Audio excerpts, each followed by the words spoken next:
প্রাকৃতিক ভূগোলের আজকের ক্লাসে আমরা নদীর বিভিন্ন কাজ দ্বারা সৃষ্ট ভূমিরূপ সংক্রান্ত বিষয় নিয়ে আলোচনা করব। টপিকটা যথেষ্ট সহজ টপিক, তবে যেহেতু প্রাকৃতিক ভূগোলে ক্লাস করাচ্ছি, প্রথম ক্লাস নিয়েছিলাম শিলা, সেকেন্ড ক্লাস হিমবাহ, আর থার্ড ক্লাস হচ্ছে এই নদীর কাজ।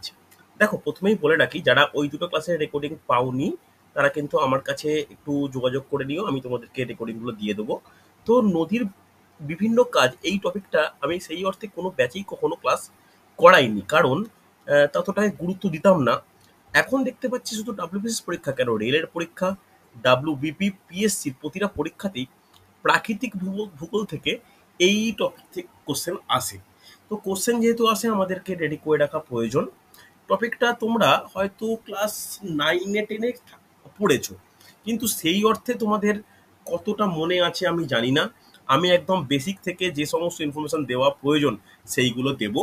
তবে একটা জিনিস বলে রাখি, এই চ্যাপ্টারের পরে মানে যে যে টপিক আমি স্টার মার্ক দিয়ে রাখবো, বলবো নোটস বলে, সেইগুলো কিন্তু তোমাকে গ্রুপে প্রোভাইড করব। ওই নোটগুলো তোমরা একটু খাতায় লিখে নেবে, ঠিক আছে? কারণ ভূগোল হচ্ছে স্ট্র্যাটেজিকের সব থেকে একটা গুরুত্বপূর্ণ পার্ট। ওকে, চল। এই যে নদীর বিভিন্ন কাজ, নদীর কাজের ধরন কিরকম বলতো? প্রথমে নদীর কাজের ধরন, যখনই আমি ক্লাসটা আরম্ভ করি, যারা ক্লাসের কভার ফটোটা ভালো করে দেখছিলে তারা বুঝতে পারবে নদীর কাজের তিনটে ধরন বর্তমান। প্রথমে কি? প্রথমে নদী যেভাবে কাজ করে, প্রথমটা কি? প্রথমটা হচ্ছে বহন। ওকে, তারপরটা কি? তারপরটা হচ্ছে ক্ষয়, আর লাস্ট কি? লাস্ট হচ্ছে অবক্ষেপণ। এই তিনটে প্রক্রিয়া দ্বারা নদী কোনো গঠনগতমূলক কাজ করতে সক্ষম।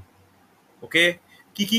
বহন, অর্থাৎ কোনো কিছু মানে নুড়ি পলি বা পাথরকে বয়ে নিয়ে যাওয়া।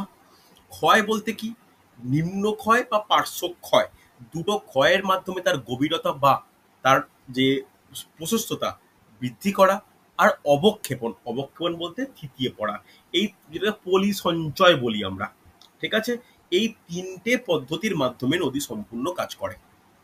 এরপরে নদীর যে কাজ, এই নদীর কাজটা তো এমনি এমনি হয় না, বিভিন্ন পরিস্থিতির উপর ভিত্তি করে হয়। এই পরিস্থিতিকে আমরা কি বলবো? পরিস্থিতিকে প্রধান পয়েন্ট কি? এই কিসের পরিস্থিতি? পরিস্থিতি হচ্ছে নদীর গতি। কম বেশি প্রত্যেকেই এই টপিকটার আইডিয়া রয়েছে। নদীর গতি, এই নদীর গতি বলতে কি বুঝি আমরা? নদীর গতি মানে এটাই বুঝি যে কোনো খাতের মধ্য দিয়ে বা প্রবাহিত জলরাশি যখন নির্দিষ্ট খাতের মধ্যে প্রবাহিত হচ্ছে, এটা কার দরুন হচ্ছে? কার দরুন প্রবাহিত হচ্ছে? মাধ্যাকর্ষণ শক্তির দরুন ওপর থেকে নিচের দিকে, হ্যাঁ কি না? তাহলে নদীর উৎস থেকে মোহনা পর্যন্ত একটা গতিপথের সুনির্দিষ্ট ঢালে স্রোতের পার্থক্য অনুযায়ী নদীকে, নদীর গতিকে তিনটি ভাগে ভাগ করা হয়। প্রত্যেকেই কম বেশি জানো। কি কি কি কি ভাগ? কি কি ভাগ? জলদি, হুম, বলো। উচ্চগতি, উচ্চগতি, মধ্যগতি আর নিম্নগতি। উচ্চগতি, মধ্যগতি, নিম্নগতি। উচ্চগতি, মধ্যগতি, নিম্নগতি তিনটে আমাদের জন্য কিন্তু গুরুত্বপূর্ণ। উচ্চগতি, মধ্যগতি, নিম্নগতি, এই তিন ধরনের গতির টপিকটা কিন্তু আমাদের জন্য জেনে রাখা প্রয়োজন। আরেকটু ডিটেলস যদি আলোচনা করি, এই উচ্চগতি, মধ্যগতি, নিম্নগতিকে আরো তিনটে ল্যাঙ্গুয়েজে বলা যায়, যেটা তাদের বৈশিষ্ট্যকে অনেকটা এগিয়ে নিয়ে যায় বা অনেকটা মানে প্রকাশিত করেই দেয়। যেমন উচ্চ গতিকে বলা হয় পার্বত্য প্রবাহ, লিখে রাখো। পার্বত্য অঞ্চলের মধ্যে যদি প্রবাহিত হয় তাকে পার্বত্য প্রবাহ বলে। মধ্যগতিকে একইভাবে কি নামে দেওয়া হতে পারে? একটু ভেবেচিন্তে বলো তো। ভুল হোক, ভুল হোক, ভেবেচিন্তে বলো। যদি উচ্চগতি যদি পার্বত্য প্রবাহ হয়, তাহলে মধ্যগতি কি প্রবাহ? বলো না। মালভূমি বা সমভূমি প্রবাহ। মালভূমি প্রবাহ বলা হয় না, বলা হয় সমভূমি প্রবাহ। একদমই তাই, সমভূমি প্রবাহ, হ্যাঁ কি না? আর নিম্নগতিকে তাহলে কি বলা হবে? বদ্বীপ প্রবাহ। বদ্বীপ প্রবাহ, পারফেক্ট। বদ্বীপ প্রবাহ, নোট ডাউন করো প্রত্যেকে। বদ্বীপ প্রবাহ। এরপরে যেটা ইম্পর্টেন্ট আমাদের জন্য, যে যে নদীতে এইরকম তিন ধরনের গতি লক্ষ্য করা যায় তাকে কি বলি আমরা? সেই নদীকে কি বলা হয়? আদর্শ নদী। আদর্শ নদী। আর ভারতবর্ষে আদর্শ নদী মোটামুটি একটা, তুমি অন্যান্য বিভিন্ন ক্ষেত্রে লক্ষ্য করা যেতে পারে, কিন্তু আদর্শ গতি মোটামুটি একটা, সেটা হচ্ছে গঙ্গা।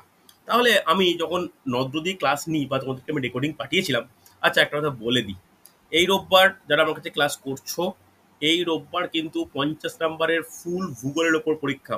সেখানে ভারতের ভূগোল প্রতি মানে প্রথম থেকে শেষ পর্যন্ত টপিক, তার সঙ্গে প্রাকৃতিক ভূগোলের শিলামণ্ডল, হিমবাহ আর নদী, এটা নিয়ে কিন্তু 50 মার্কসের আমি এই রোববারই নিতাম।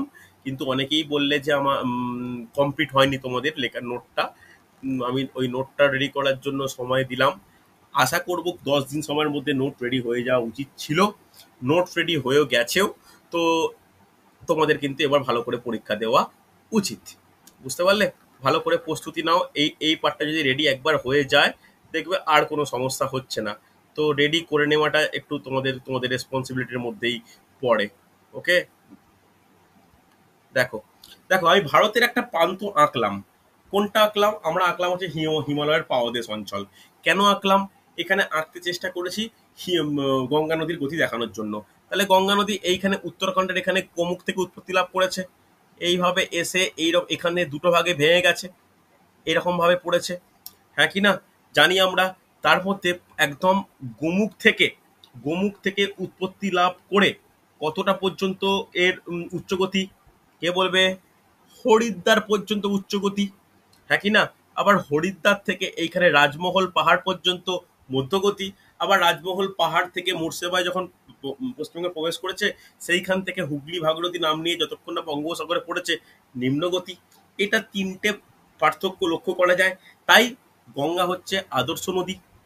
ওকে, এইবার চলো আমরা আদর্শ নদী বুঝলাম, আমরা গঙ্গাটাকে গঙ্গার কথা মাথায় রেখে, বা শুধু গঙ্গার কথা নয়, জেনারেলাইজ ওয়েতে উচ্চগতি, মধ্যগতি, নিম্নগতিতে কিভাবে ভূমিরূপ গঠিত হয় সেগুলো নিয়ে কিন্তু আলোচনা করব। হচ্ছে, চলো নেক্সট নোট ডাউন করো, ভূমিরূপ। নেক্সট হেডিং করো ভূমিরূপ। এইখান থেকে কিন্তু টপিকে আস্তে আস্তে ঢুকছি আমরা। হেডিং করো ভূমিরূপ।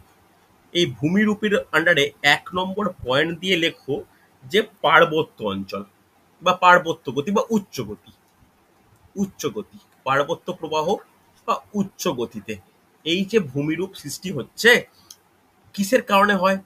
উচ্চ গতিতে কোন কাজটা করে? নদীর কাজগুলোর মধ্যে কোন কাজটা করে? ক্ষয় ক্ষয়। করে। তাহলে উচ্চ গতিতে যেহেতু প্রবাহটা খুব তীব্র হয়, তাহলে উচ্চ গতিতে প্রধান কাজটা কি? প্রধান কাজটা হচ্ছে ক্ষয় হওয়া বা ক্ষয়প্রাপ্ত। এরপরে ভালো করে শুনবে, প্রতিটা আমি আলোচনা করব। তবে উচ্চ গতিতে কি কি ভূমিরূপ গঠিত হয়? 1 নম্বর নোট ডাউন করো, প্রতিটা আমি আলোচনা করব। লিখে রাখো গিরিখাত বা ক্যানিয়ন। লিখে রাখো গিরিখাত বা লিখো না, গিরিখাত ও ক্যানিয়ন। গিরিখাত ও ক্যানিয়ন। ওকে, 2 নম্বর লেখো জলপ্রপাত। জলপ্রপাত জলপ্রপাত 3 নম্বর আর কে বলবে? আর কি ভূমিরূপ হতে পারে এই উচ্চ গতিতে? লিখে রাখো। ভি বাহু আকৃতির উপত্যকা। বলতে পারি। লিখে রাখো মন্থকূপ,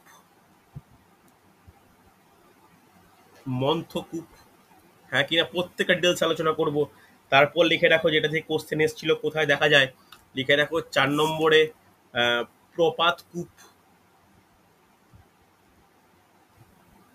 প্রপাতকূপ।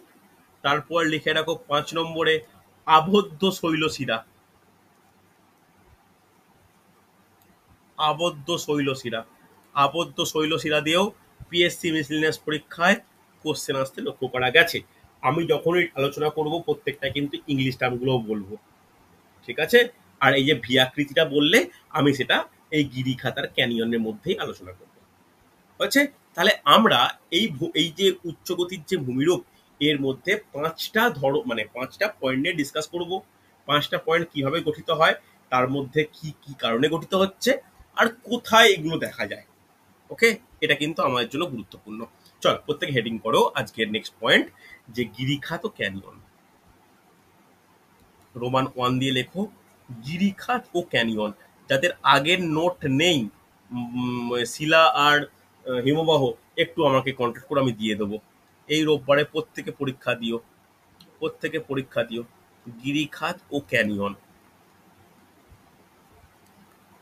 দেখো, কাকে বলে গিরিখাত, কাকে বলে ক্যানিয়ন, এটা কিন্তু অনেকের মধ্যে একটা ডাউট থেকে যায়। দেখো, যখন নদী উচ্চ গতিতে পাহাড়ি অঞ্চলের মধ্যে প্রবাহিত হয়, তখন জলের স্পিড বা জলের একটা প্রবাহ অনেক দ্রুত হওয়ার কারণে পার্শ্ব ক্ষয় অপেক্ষা নিম্ন ক্ষয় অর্থাৎ গভীরতা বৃদ্ধি কিন্তু অনেক বেশি করে। এই দরুন সংকীর্ণ গভীর দুটো বিশেষ উপত্যকা সৃষ্টি হয়। একটা উপত্যকার নাম কি গিরিখাত, আর একটা ক্যানিয়ন। এইবার পয়েন্ট, গিরিখাত কিরকম হয়? গিরিখাত হচ্ছে ভি আকৃতির হয়, মনে থাকে যেন। গিরিখাত হচ্ছে ভি আকৃতির সংকীর্ণ। আর ক্যানিয়ন কি আকৃতির হয়? ক্যানিয়ন হচ্ছে ইংরেজি আই আকৃতির, মনে থাকে যেন। ভালো পয়েন্ট, আমাদের মনে রাখা প্রয়োজন। হচ্ছে ভি আকৃতির সংকীর্ণ ও গভীর যে উপত্যকা তাকে গিরিখাত বলে, আর গভীর আই আকৃতির উপত্যকা তাকে ক্যানিয়ন বলে। হ্যাঁ কি না? ক্লিয়ার হয়েছে না হয়নি? বোঝা গেছে? এরপরে ভালো করে শুনবে, খুব গুরুত্বপূর্ণ। এরপরে আমাদের জানার দরকার এর উদাহরণ। কোথায় এই রকম ক্যানিয়ান লক্ষ্য করা যায়? কে বলবে? কোথায় এই রকম ক্যানিয়ন লক্ষ্য করা যায়? বলে রাখি, ভারতে কিন্তু নদীতে এই রকম ক্যানিয়ন লক্ষ্য করা যায় না। কোথায় লক্ষ্য করা যায় এরকম? উত্তর আমেরিকার কলোরাডো নদীর grand canyon. Very good, perfect. এটা কোথায়? লিখে রাখো, ইউএসএ। ইউএসএ এর বা আমেরিকা যুক্তরাষ্ট্র বা মার্কিন যুক্তরাষ্ট্রর কলোরাডো নদী, লিখে রাখো। ভেরি গুড, কোশ্চেন আছে এটা। দেখো, যে একদম স্ট্র্যাটেজিকের কোশ্চেন, কলোরাডো নদীর গ্র্যান্ড ক্যানিয়ন। ওকে, কলোরাডো নদীর গ্র্যান্ড ক্যানিয়ন। একটু যদি দেখতে চাও, যদি তোমরা একটু ইউটিউব সার্চ করবে, ভারী সুন্দর ভিউ হচ্ছে, অসুবিধা নেই। আচ্ছা, গিরিখাত আর ক্যানিয়ন আমরা কিন্তু করলাম। প্রথমে বলে রাখি, ক্যানিয়ন কিন্তু নিজেই একটা ল্যাটিন ওয়ার্ড। ওকে, CANYON। ওকে, চল পরেরটা তাহলে নোট ডাউন করি। জলপ্রপাত। জলপ্রপাতের ইংলিশ কি? জলপ্রপাতের ইংলিশ কি কি মনে হয়? ওয়াটারফল। ওয়াটারফলস। কম বেশি প্রত্যেকেই জানি আমরা ওয়াটারফলস। প্রথমেই যদি তোমাদের পয়েন্ট করে বলা হয়, এই ওয়াটারফলস কিসে গঠিত হয় বা কেন গঠিত হয়? কেন গঠিত হয়? দেখো, এখানে না একটা পয়েন্ট বলা দরকার। এই কোশ্চেনটা WBCS এর কোশ্চেন। কারণ কি গঠিত হওয়ার কারণ কি? কয়েকটা পয়েন্ট জানার দরকার। কারণ এরকম কোশ্চেন এসছে, নিচের কোনটি জলপ্রপাত সৃষ্টির কারণ নয়? তো আমাকে প্রতিটা কারণ না জানলে কিন্তু কারণ নয় কোনটা এটা কিন্তু বলা মুশকিল। হয়েছে। চলো, প্রথম নোট ডাউন করবে, প্রতিটা পয়েন্ট ভালো করে লেখাবো। যে নদীর যে প্রবাহ পথ, সেখানে কঠিন ও কোমল শিলার বৈষম্যমূলক, কথাটা খুব ইম্পর্টেন্ট, ক্ষয়কার্য। লিখে রাখো, কঠিন ও কোমল শিলার বৈষম্যমূলক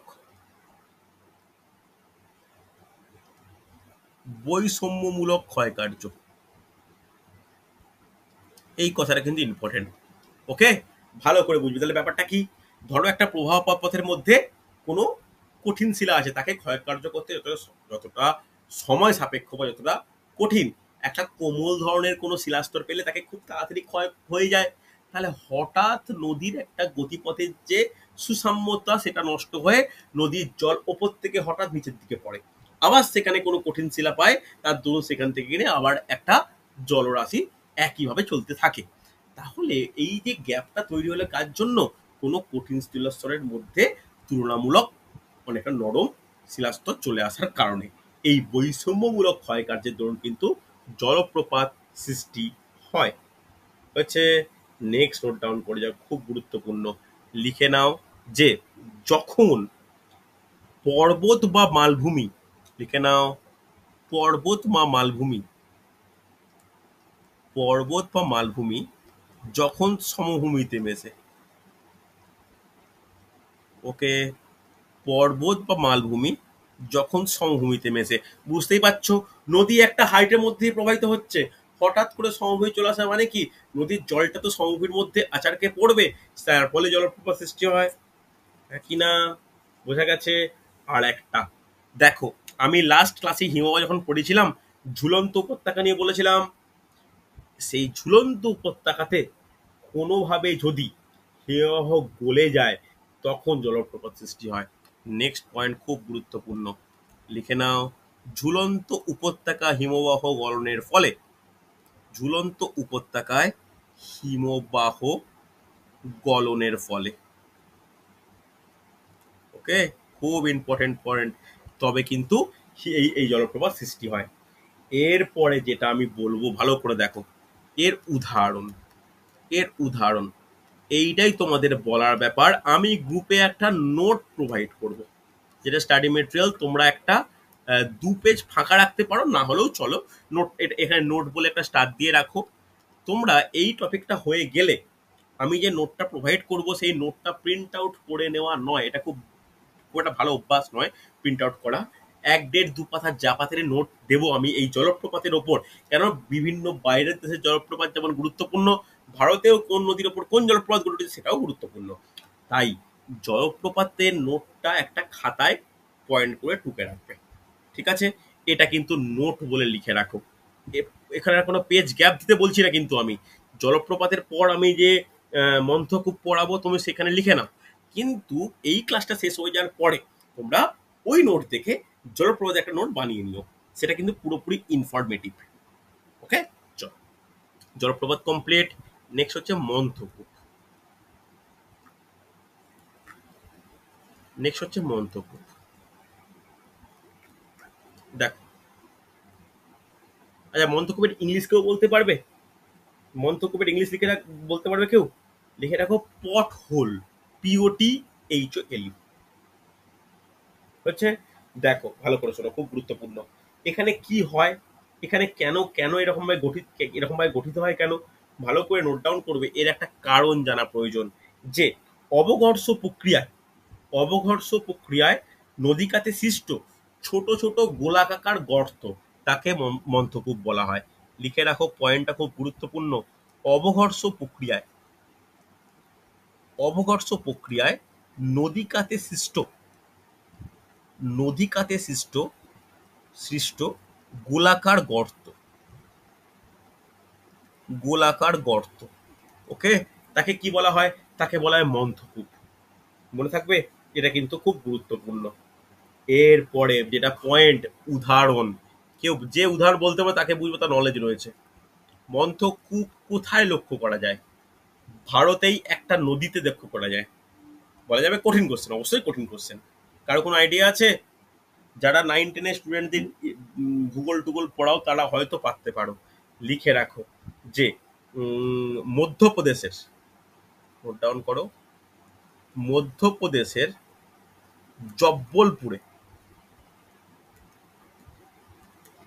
মধ্যপ্রদেশের জব্বলপুরে গৌড় নদীর তলদেশে, নর্মদার শাখা নদী, উপনদী, গৌড় নদীর তলদেশে মন্থকূপ লক্ষ্য করা যায়।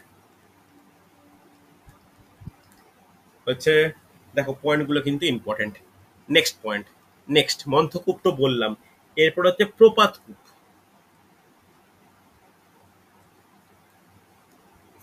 প্রপাতকূপ, দেখো ছোট ছোট পয়েন্ট বলছি, একটু ভালো করে নোট ডাউন করো।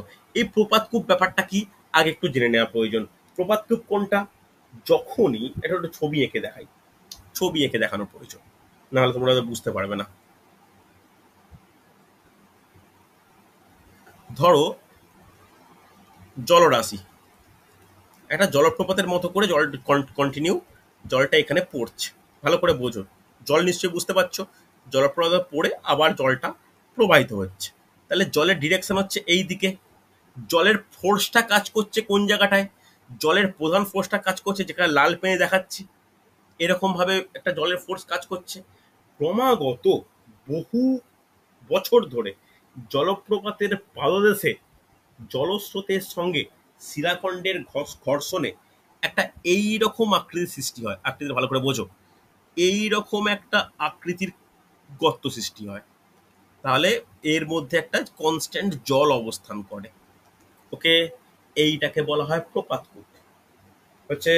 তাহলে এর কারণ কি বলে মনে হয়? কারণ কি বলবো?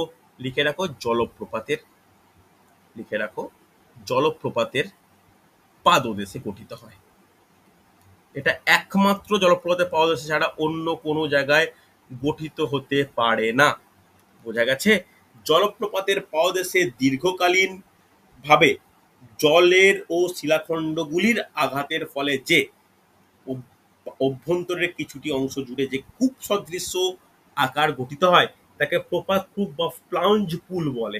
PLUNGE, প্লাউঞ্জ পুল বলে। হ্যাঁ কিনা? এটা কোথায় লক্ষ্য করা? আচ্ছা, এটা কিন্তু না যখন নর্মালি বর্ষাকাল বা যখন জল ভর্তি তখন না তুমি দেখতেই পাবে না। তুমি ভাবো যে গোটা জলটাই তো এইরকম ভাবে চলে যাচ্ছে, কিভাবে এটা দেখা যাবে? কি দেখা সম্ভব? এটা কখন দেখা যাবে? এটা যখন একটু শুষ্ক ঋতুতে, অর্থাৎ যে সময় জল শুকিয়ে যাচ্ছে তখন এই প্রপাত কূপের দেখতে পাওয়া যায়। নাহলে কিন্তু ওটা আছে, থাকে, কিন্তু ওটা লক্ষ্য করা যায় না, কিভাবে বোঝা যাবে? তাই না? ওটা তো জলপ্রপাত অভ্যন্তরে আছে। যখন জলপ্রপাতের জল প্রায় শুকনোর দিকে হয়ে যাচ্ছে তখনই ওই প্রপাত কূপের অস্তিত্ব লক্ষ্য করা যায়।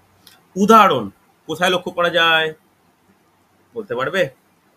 একটা বিশেষ জলপ্রপাতের কথা বলতে হবে। সেই জলপ্রপাত প্রত্যেকেই প্রায় জানো, চেনো, দেখেওছো হয়তো।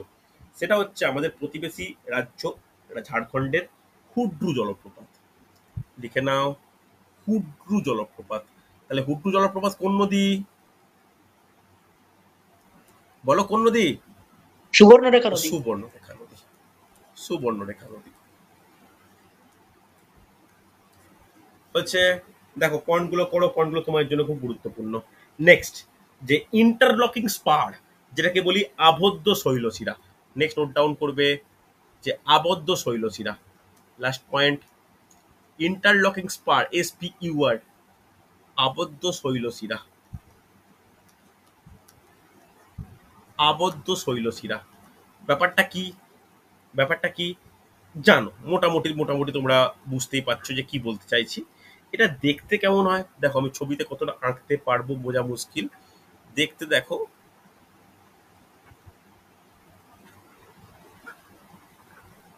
দেখো যদি কোনো একটা পরপর পরপর উচ্চ গতিতে পাহাড়গুলো এরকম ভাবে অবস্থান করে, তাহলে নদীটা আসছে কিভাবে? এইরকম ভাবে আসে, ঠিক একদম মানে সর্পিল গতিতে, মানে খাঁজে খাঁজে আসে।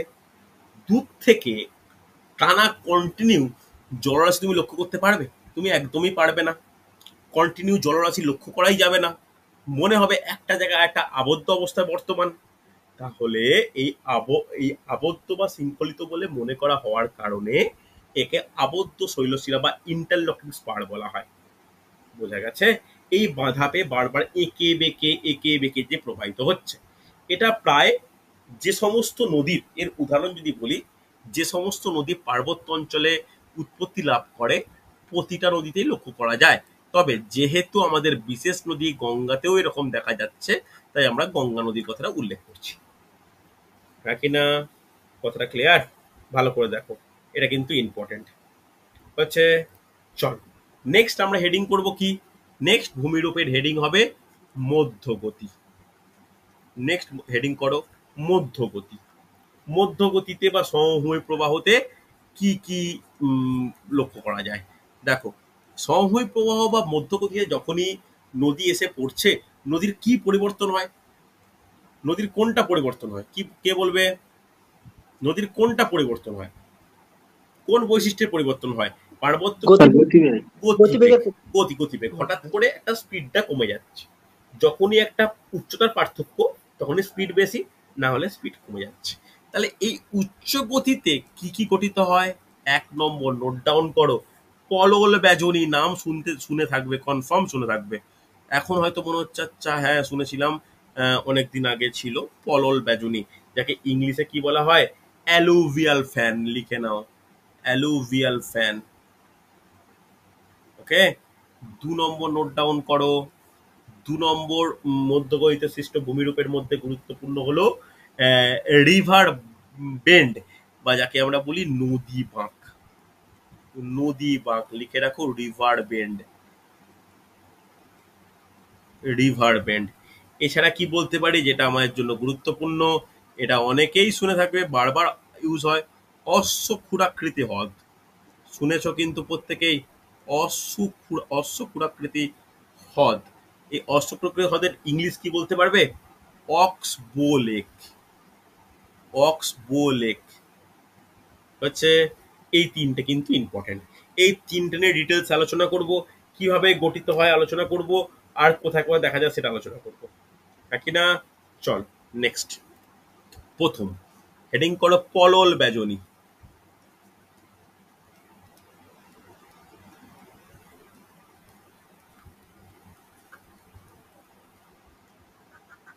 পলল বেজনী ভালো করে দেখো কাকে বলে, কি ব্যাপার, ভালো করে দেখবে। যখন মধ্যগতিতে নদী পলি আস্তে আস্তে সঞ্চয় হয়, তখন না হাত পাখা যেমন থাকে, সে হাত পাখার ন্যায় যে ভূমিরূপ গঠিত হচ্ছে তাকে পলল বেজনী বলে।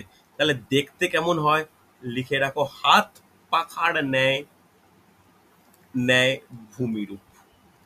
হাত পাখার ন্যায় ভূমিরূপ যে গঠিত হচ্ছে তাকে পলল বেজনী বলে, নাকি না? এটা কিন্তু ইম্পর্টেন্ট।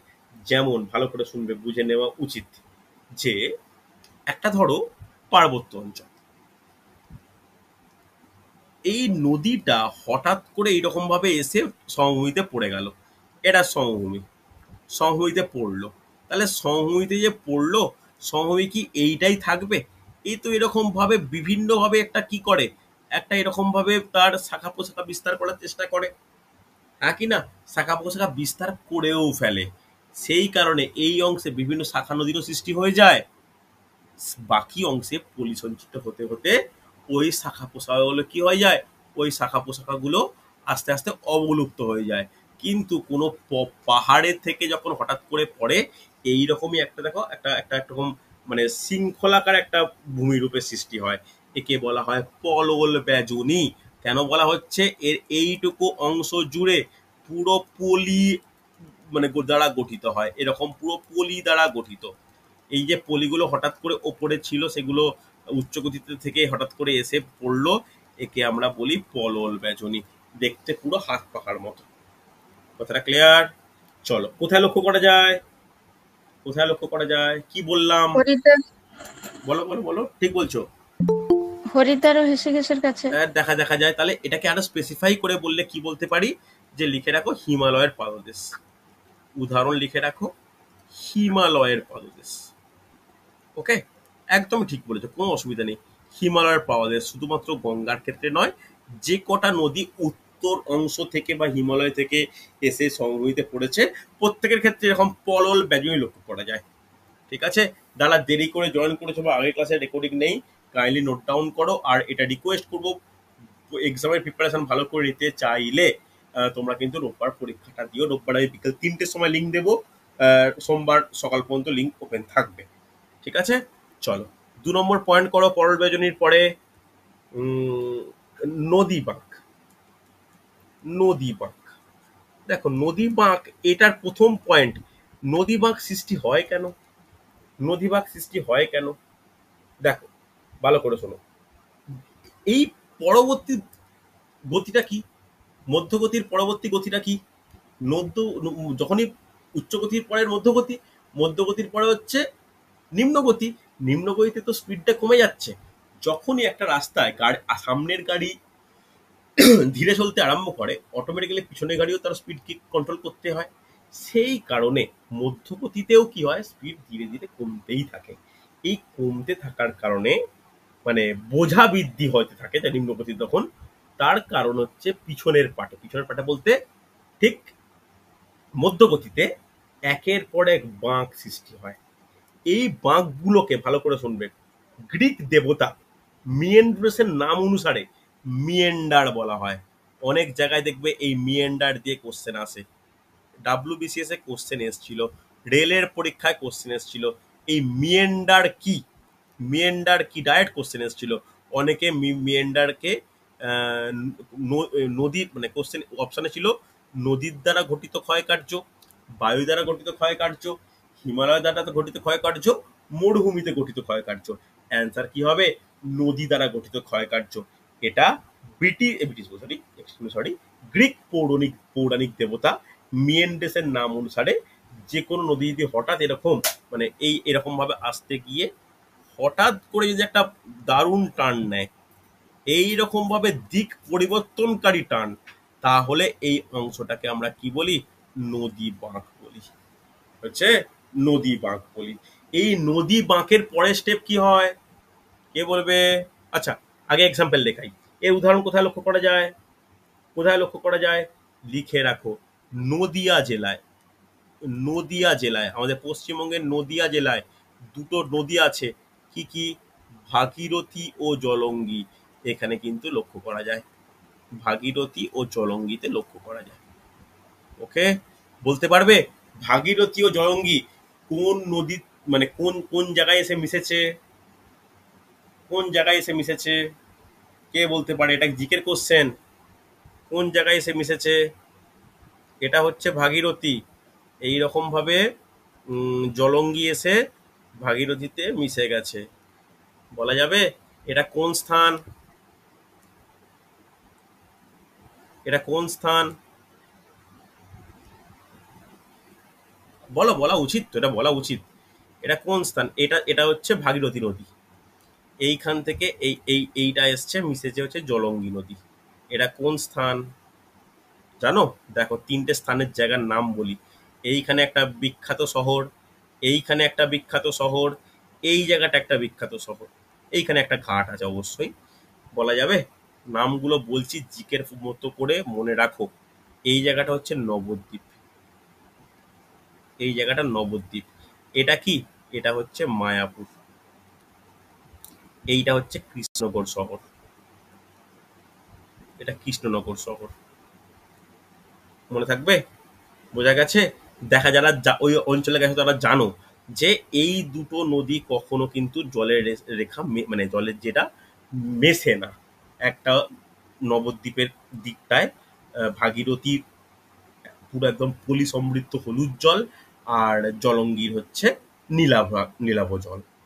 বুঝতে পারলে? এই ভাগীরথী ও জলঙ্গির এরকম মিয়েন্ডার বাঁক কিন্তু লক্ষ্য করা যায়। ওকে, চল নেক্সট আলোচনা করার ব্যাপার গুরুত্বপূর্ণ, অশ্বক্ষুরাকৃতি হ্রদ। অশ্বক্ষুরাকৃতি হ্রদ, বলা যাবে অশ্বক্ষুরাকৃতি হ্রদ কি কারণে গঠিত হয়? বলা উচিত। এতক্ষণ আলোচনা করলাম, বলো অশ্বক্ষুরাকৃতি হ্রদ কি কারণে গঠিত হয়? যেটা মনে হয় বলো, কি কারণে গঠিত হয়? দেখো ভালো করে নিম্ন হ্যাঁ, নদী ক্ষয়কার্যের ফলে।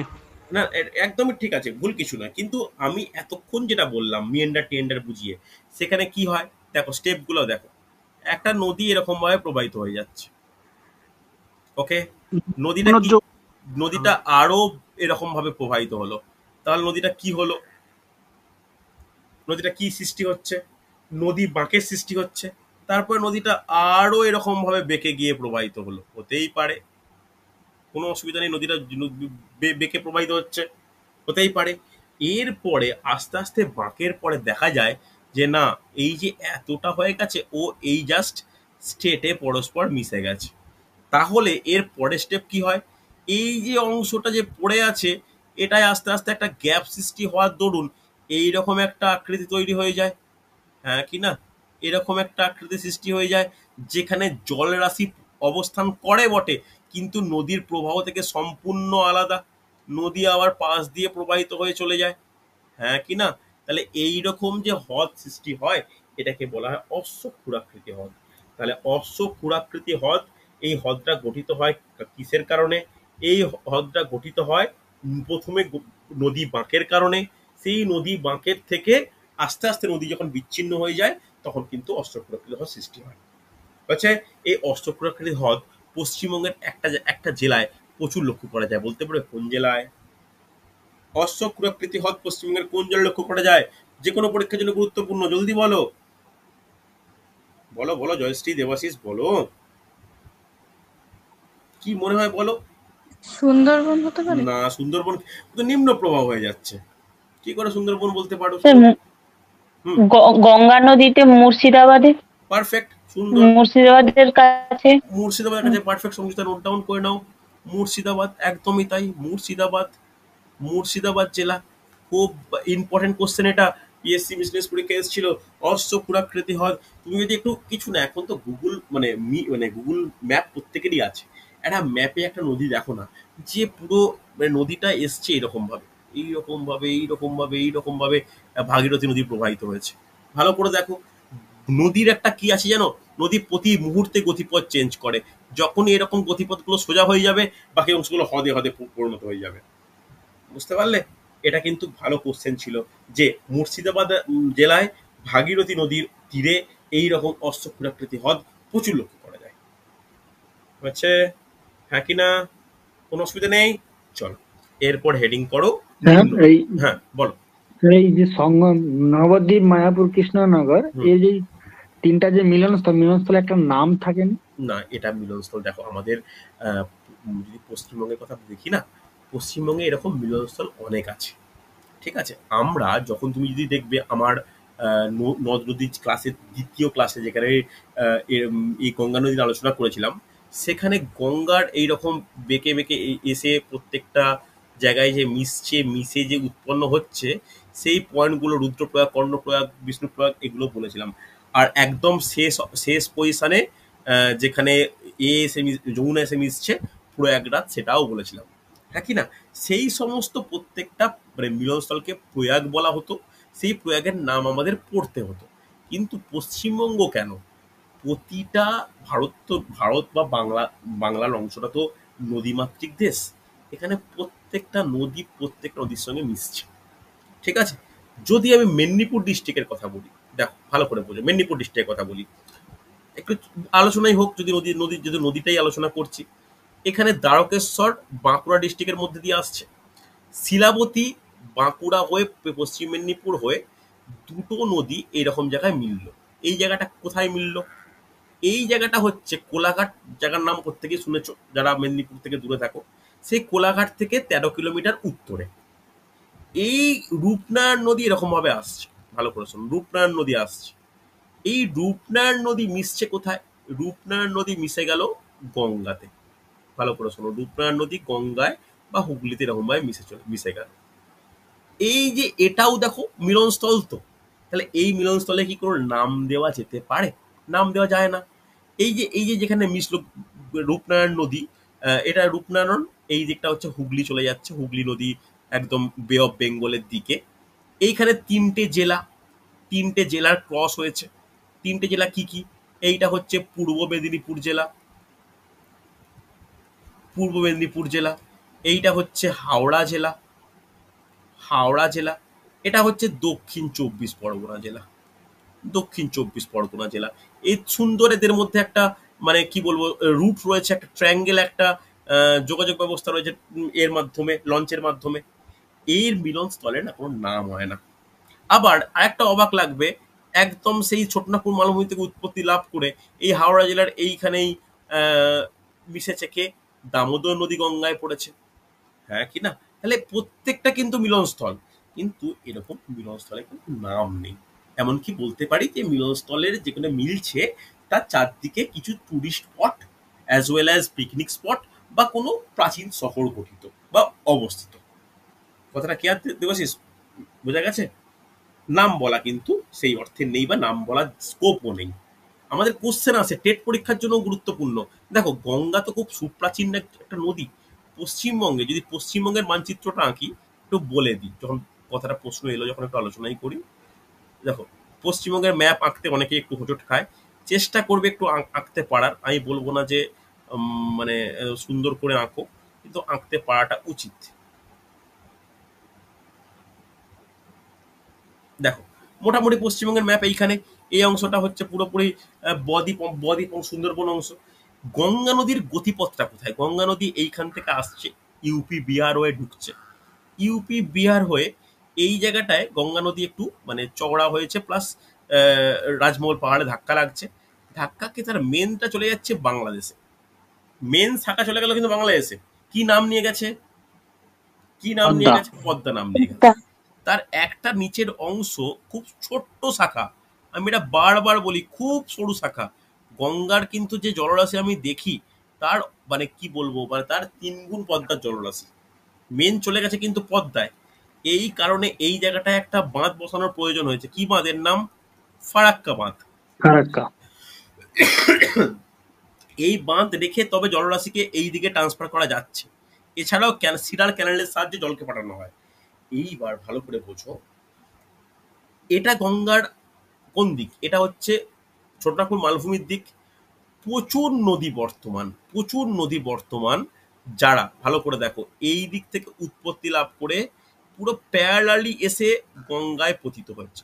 প্রতিটা নদী, প্রতিটা পয়েন্ট আছে, প্রতিটা পয়েন্ট পশ্চিমবঙ্গ নদী ক্লাসে আমি আলোচনা করবো, বা আমি করেওছি, যারা জানো তারা জানো। অজয় নদ কাটোয়া শহরের কাছে মিশেছে, হ্যাঁ কিনা? তারপরে হচ্ছে ময়ূরাক্ষী মিশেছে কালনার কাছে মিশেছে।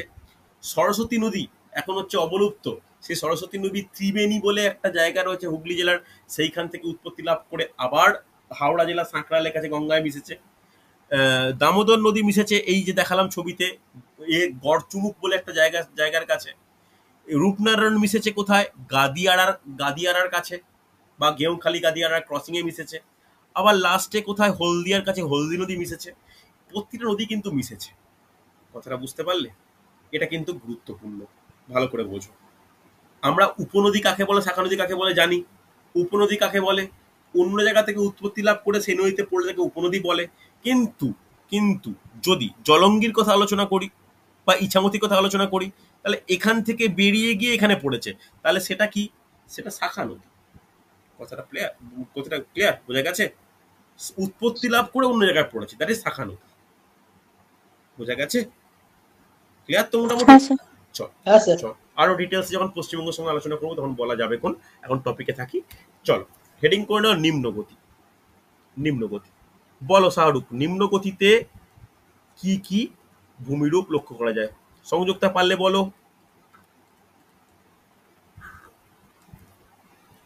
নিম্নগতিতে কি কি ভূমিরূপ লক্ষ্য করা যায়? স্যার বদ্বীপ হবে। বদ্বীপ হবে একদম, আর বদ্বীপ তো হবেই, আর প্লাবনভূমি হবে। প্লাবন ভূমি হবে। পারফেক্ট, ফার্স্টে নোট ডাউন করো 1 নম্বর প্লাবন ভূমি। প্লাবন ভূমি যাকে ইংলিশে বলা হয় ফ্ল্যাট প্লেন। 2 নম্বর নোট ডাউন করো বদ্বীপ, বা যাকে ইংলিশে বলা হয় ডেল্টা। ডেল্টা 3 নম্বর নোট ডাউন করো। 3 নম্বর বলা হয় কি? 3 নম্বর বলতে পারি যে খাঁড়ি।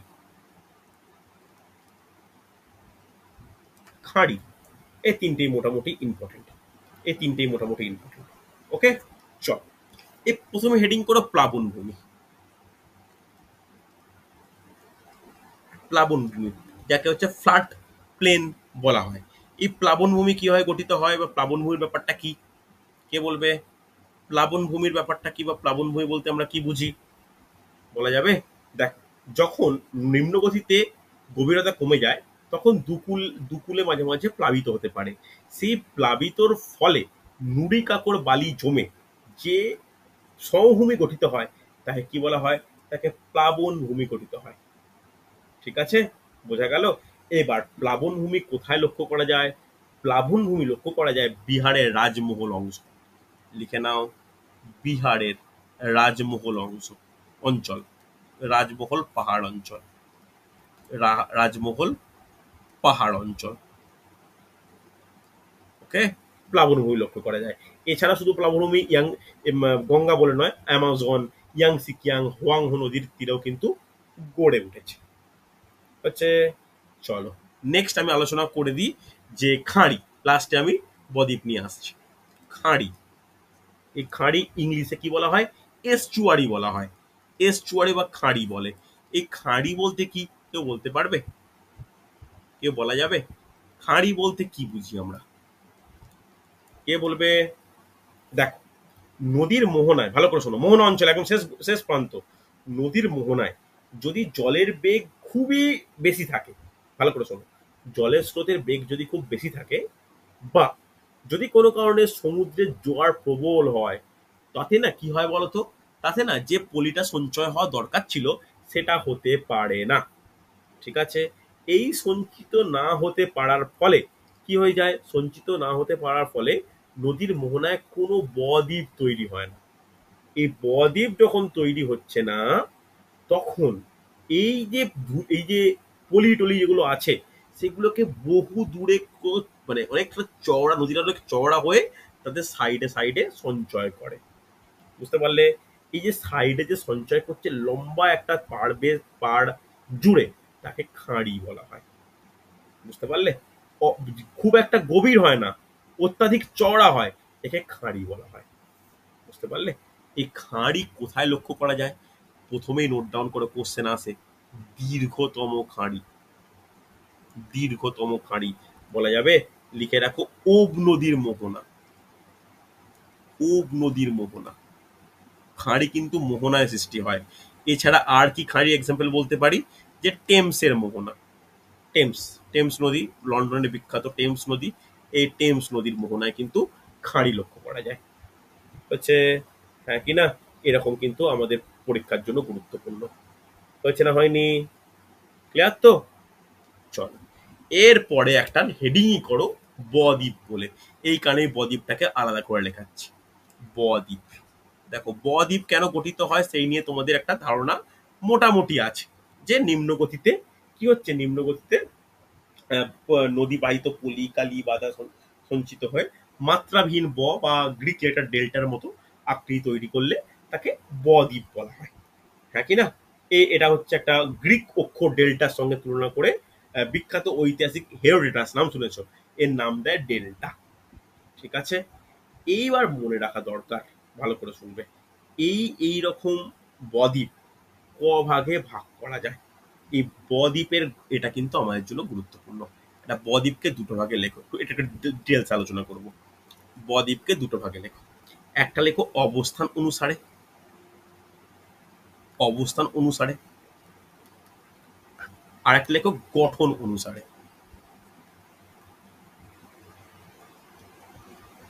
অবস্থান অনুসারে আর গঠন অনুসারে। অবস্থান অনুসারে তিনটে ভাগে ভাগ করা যায়। অবস্থানের তিনটে ভাগে ভাগ কি কি? একটা হচ্ছে লিখে নাও, যে ট্রায়াঙ্গুলার বা ত্রিকোণাকার। শুনে মনে হবে গঠন, তা কিন্তু নয়। ত্রিকোণাকার নদী, ত্রিকোণাকার বদ্বীপ। এরপর লেখো হ্রদ বদ্বীপ, এদিকে লেখো সমুদ্র বদ্বীপ।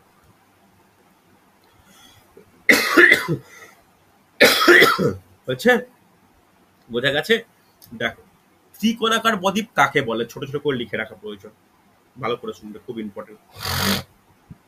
উপনদী যখন মূল নদীতে মেশে তখন যেরকম বদ্বীপ গঠিত হয় তাকে বলা হয় ত্রিকোণাকার বদ্বীপ। লিখে নাও ছোট করে পয়েন্ট, উপনদী যখন মূল নদীতে মেশে, মূল নদীতে মেশে, মনে থাকবে। এক্সাম্পল কি হবে, যেটা এক্ষুনি বললাম, লিখে নাও ভাগীরথীর সাথে, ভাগীরথীর সাথে দামোদর ও রূপনারায়ণের মিলন। দামোদর ও রূপনারায়ণের মিলন, ছবি এঁকে যেটা দেখালাম, ওই সমস্ত অঞ্চলে দেখবে ত্রিকোণাকার চর টাইপের পড়ে, চর বলাটি আমরা বলি, ওটা বদ্বীপ। তাহলে রূপনারায়ণের মিলন। বোঝা গেছে? দেখো, এই হলো আমার পয়েন্ট। এরপর হ্রদ বদ্বীপ, ভালো করে শোনো। হ্রদ বদ্বীপ কাকে বলে? নদী যখন কোনো হ্রদে বা কোনো জলাশয়ে পতিত হয়। লিখে নাও, নদী যখন কোনো হ্রদ বা জলাশয়ে পতিত হয়, হ্রদ বা জলাশয়ে পতিত হয়। ওকে, এক্সাম্পল গুরুত্বপূর্ণ। কারো মাথায় আছে এরকম টাইপের কোনো এক্সাম্পল? নোট ডাউন করো, গুরুত্বপূর্ণ। ইউরোপের ভলগা নদীতে এরকম সৃষ্টি হয়েছে, লিখে রাখো। ইউরোপের ভলগা নদী যখন ক্যাসপিয়ান সাগরে পড়েছে, লিখে রাখো, ইউরোপের ভলগা নদী যখন ক্যাসপিয়ান সাগরে পড়েছে।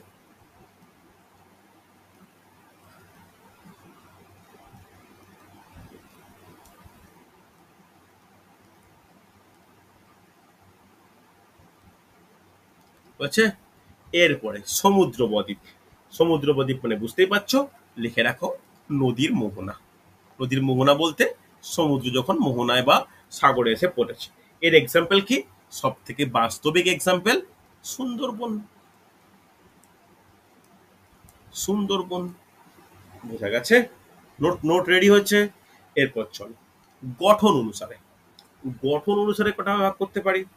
গঠন অনুসারে ভাগ করা যায়, একটা হচ্ছে গঠনমূলক আর একটা হচ্ছে ধ্বংসাত্মক। ঠিক আছে? চল নোট ডাউন করো।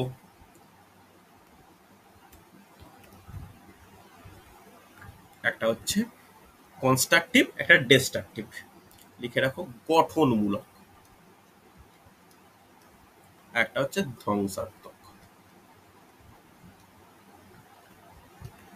একটা গঠনমূলক আর একটা ধ্বংসাত্মক। তাহলে গঠনমূলকের মানে এর আবার না এর আবার দুটো ভাগ রয়েছে। এরও আবার দুটো ভাগ রয়েছে, একটু ডিটেলসেই বলি। প্রথম ভাগ লিখে রাখো যে ব্যজনী বদ্বীপ। ব্যজনী কথাটার সঙ্গে তোমরা পরিচিত হলে আজকে, ব্যজনী বদ্বীপ। আর একটা লিখে রাখো যে হচ্ছে পক্ষীপদ বদ্বীপ। পক্ষীপদ মানে বুঝতেই পারছো, পাখির পা যেরকম আকৃতি সেরকম পক্ষীপদ বদ্বীপ। এই ব্যজনী বদ্বীপ কোনটা? ব্যজনী বদ্বীপ বলতে যেটা সমুদ্রের তরঙ্গ ও জোয়ার ভাটার প্রভাব ছাড়াই নদী মানে নদী যে গঠনগত যে উপাদান, যেমন নুড়ি কাকড় বালি সঞ্চিত হয়ে যে একটা ব্যজনী বা একটা এরকম ভাবে শাখা আকৃতি গঠন করে, তাকে ব্যজনী বদ্বীপ বলে। যার এক্সাম্পল কি? লিখে রাখো নীল নদের বদ্বীপ। লিখে রাখো নীল নদের বদ্বীপ হচ্ছে।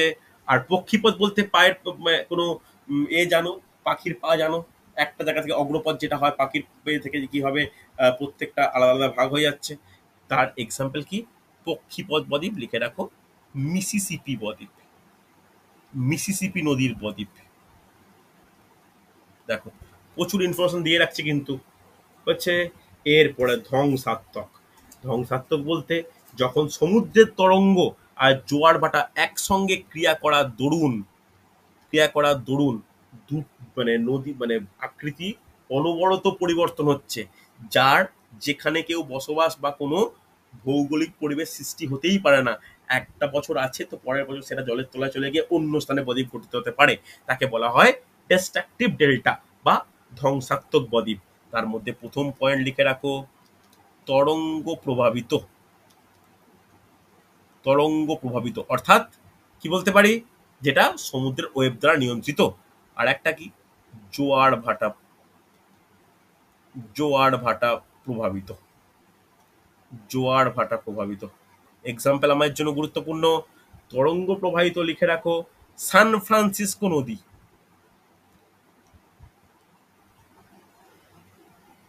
সান ফ্রান্সিসকো নদীর বদ্বীপ। আর জোয়ার ভাটা লিখে রাখো নাইজার নদীর বদ্বীপ, নাইজার নদীর বদ্বীপ হচ্ছে। দেখো বদ্বীপের নোটটা একটু বড় করেই লেখালাম, কোনো ডাউট হলে কোনো অসুবিধা হলে আমাকে বলো। হয়েছে না হয়নি রেসপন্স করো। হয়েছে স্যার। বোঝা গেছে? এবার যদি প্রশ্ন করা হয় পৃথিবীর বৃহত্তম বদ্বীপের নাম কি, কি বলবে? সুন্দরবন বদ্বীপ। না, একদম না। আমি জানি এটা বলবে, কি হবে? সুন্দরবন অ্যান্সার নয়। দেখো আমি ছবিটা কোথায় আঁকলাম, এই যে দেখো ভালো করে বোঝো। একটা গঙ্গা নদীর গতিটা ভালো করে লক্ষ্য করো, লাল আমি হাইলাইট করছি। এটা চলে গেছে পদ্মা নাম নিয়ে বাংলাদেশে, আর একটা দেখো নিচের অংশ ভাগীরথী হুগলি নাম নিয়ে বঙ্গোপসাগরে। আবার এই দিক থেকে এক নদী প্রবাহিত হয়ে আসছে, দিয়ে ইউ আকৃতির টান নিয়ে বাংলাদেশে প্রবেশ করেছে। এই নদীটার নাম কি? ব্রহ্মপুত্র। ব্রহ্মপুত্র। মেঘনা নদী বদ্বীপ। হ্যাঁ কিনা ব্রহ্মপুত্র? সে ব্রহ্মপুত্র কি নাম নিয়ে প্রবেশ করেছে? মেঘনা। যমুনা নাম নিয়ে। তার আবার মিলনে কি উৎপন্ন হচ্ছে? মেঘনা উৎপন্ন হচ্ছে। মেঘনা মেঘনা হ্যাঁ কিনা? ভালো করে দেখো, এইটার নাম হচ্ছে ব্রহ্মপুত্র। সে ব্রহ্মপুত্র ডিহং ডিহং হয়ে ইউ আকৃতি টান নিয়ে ডিব্রুগড় গুয়াহাটির কাছাকাছি দিয়ে বাংলাদেশে প্রবেশ করছে যমুনা নাম নিয়ে। যমুনা। একই যমুনা নদীর নাম। নাম পাল্টে যাচ্ছে। এইটার নাম গঙ্গা, ভালো করে বোঝো, ক্লিয়ার হও। যেই গঙ্গা বাংলাদেশে ঢুকলো নাম হয়ে গেল পদ্মা। পদ্মা। গঙ্গা পদ্মা যেই মিলে গেল, মিলনের পর নামটা কি উৎপন্ন হয়ে গেল? মেঘনা। মেঘনা। মেঘনা আবার এইখানে বদ্বীপ গঠিত করে করে বে অফ বেঙ্গলে পড়েছে। এটা বে অফ বেঙ্গল বা বঙ্গোপসাগর। ভালো করে দেখো বদ্বীপ যে গঠন হয়েছে না, কেউ তো দেখবে না এটা ভারত এটা বাংলাদেশ। বদ্বীপ যদি কনসিডার করাই হয় তাহলে বদ্বীপ কনসিডার করা হবে এই অংশটা, এইটাকে বলা হয় গাঙ্গেয় বদ্বীপ। কথাটা ক্লিয়ার হলো? এই অংশটাকে বলা হবে গাঙ্গেয় বদ্বীপ। এটাই হচ্ছে পৃথিবীর বৃহত্তম বদ্বীপ। সুন্দরবন নয়, সুন্দরবন তো এইটুকু অংশটা, এইটা সুন্দরবন। এখানে অনেক বদ্বীপ সুন্দরবনের সমন্বয়ে গঠিত, কিন্তু গাঙ্গেয় বদ্বীপের ভালো করে শোনো 34% পশ্চিমবঙ্গ, বাকি 66% বাংলাদেশের অবস্থান করছে। কথাটা বোঝাতে পেরেছি? কথাটা সারু ক্লিয়ার হয়েছে? হ্যাঁ স্যার, clear। গাঙ্গেয় বদ্বীপ এটা হচ্ছে গাঙ্গেয় বদ্বীপে শুধুমাত্র যে গঙ্গার অবদান আছে তাও নয়, মেঘনা মিশে গেছে মানে মেঘনার অবস্থান আছে, মানে মানে একটা যথেষ্ট গুরুত্বপূর্ণ ভাবে বন্টন করেছে। কথাটা ক্লিয়ার? এই যে সুন্দরবনের কথা বলছি, সুন্দরবন এইটুকু ভারতে, সুন্দরবন বাংলাদেশে কিন্তু আরো বেশি অংশ। বুঝতে পারলে? আমরা সুন্দরবন ভাবে ভারতবর্ষ পশ্চিমবঙ্গ ভাবি তা নয়, সুন্দরবনের অংশ কিন্তু ওদিকটা অনেকটাই। আগে তো একটা দেশই ছিল রে বাবা, এই তোমার 1905 সালে বঙ্গভঙ্গ হলো বলে একটা এরকম ব্যারিকেড ব্যাপারটা মনে হচ্ছে। তার আগে এরকম কোনো ব্যাপার কেউ বুঝতো কোনটা বাংলাদেশ, কোনটা ভারত, কোনটা পূর্ববঙ্গ, কোনো ব্যাপার? তখন তো একটা দেশই ছিল। তাই এই এই জিনিসটা কালচারটা পুরোপুরি সেম। কথাটা ক্লিয়ার? প্রত্যেকে রেসপন্স করো একবার। হ্যাঁ স্যার, হ্যাঁ ক্লিয়ার। চলো দেখো, যে টপিকটা বলতে শুরু করলাম সেটা মোটামুটি কমপ্লিট করতে পেরেছি বলেই মনে হয়। তোমরা কিন্তু ভালো করে নোট ডাউন করে নাও। এই রোববার পরীক্ষা দেবো 50 নম্বরের, প্রত্যেকের জন্য ভালো হয়। হ্যাঁ, জলপ্রপাতের নোটটা আমি পাঠাচ্ছি গ্রুপে, তোমরা কিন্তু দেখে নোট ডাউন করে নিও। ওকে, চলো আজকে তাহলে এতটাই।